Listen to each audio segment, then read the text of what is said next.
Hey guys, welcome back to another video, and in this video I'll be sharing 8 tips for beginners that I learned in my 6,000 hours of playing Rust. Hit the like button so YouTube will promote my videos to more players that need it. Thank you guys for watching. Tip number 1. Never make an overhang that leads into your first floor, because someone can easily craft a few spears and eco-raid the floor because you'll be exposing the soft side of the floor. Tip number 2 is the same concept. You don't want the soft side of your walls to be facing the outside because you will get raided by a few spears. Tip number 3. Always upgrade your door frames. I've raided too many bases by just shooting out a few twig frames.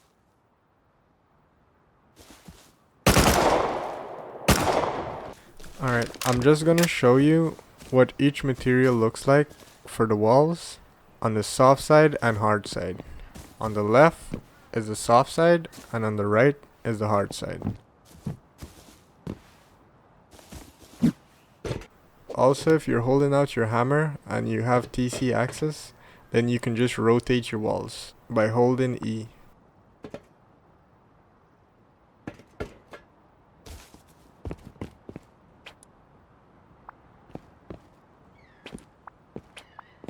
Tip number 4. Always add an airlock to your base.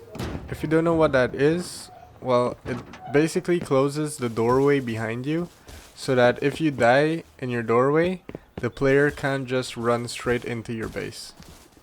I will show you 2 types of airlocks. The first is using a triangle foundation and 2 single doors, with the outer door swinging inwards and the inner door swinging outwards. This is the most secure airlock. The second airlock is using a square foundation with 1 single door swinging inwards and 1 double door swinging outwards.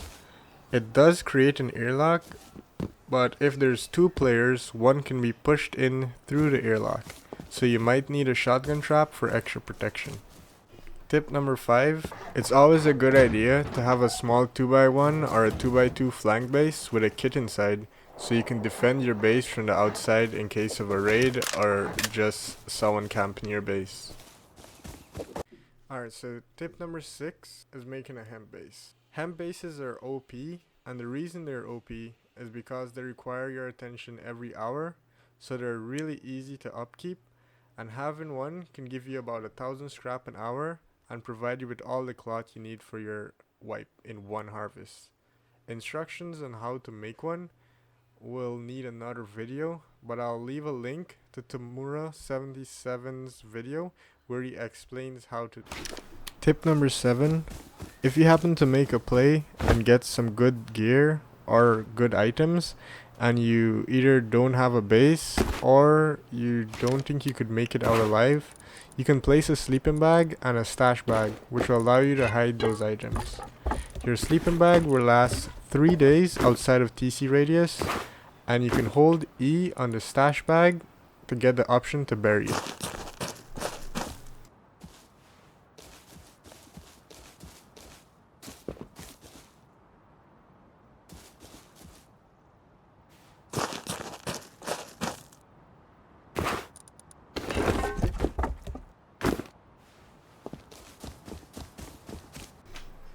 Tip number 8. If you're new to Rust, you will quickly find out that the guns are not just point and shoot. You will have to learn a recoil pattern, and some are harder than others. So I'll advise that you go to a combat server and learn how to shoot them, because some of the weapons are hard to obtain for a beginner and you don't want to lose it right away.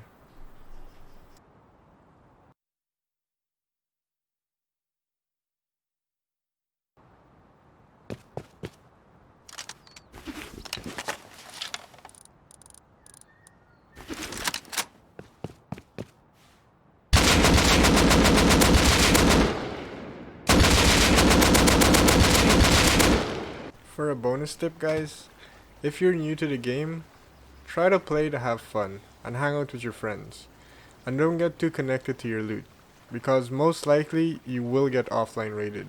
When this happens, try not to fret, but instead try to get your revenge and have your own little story. Like the saying goes, hate the player and not the game. Thank you for watching, guys. If you're new, consider subscribing, And don't forget to hit the like button so YouTube recommends my content. See you in the next one, guys.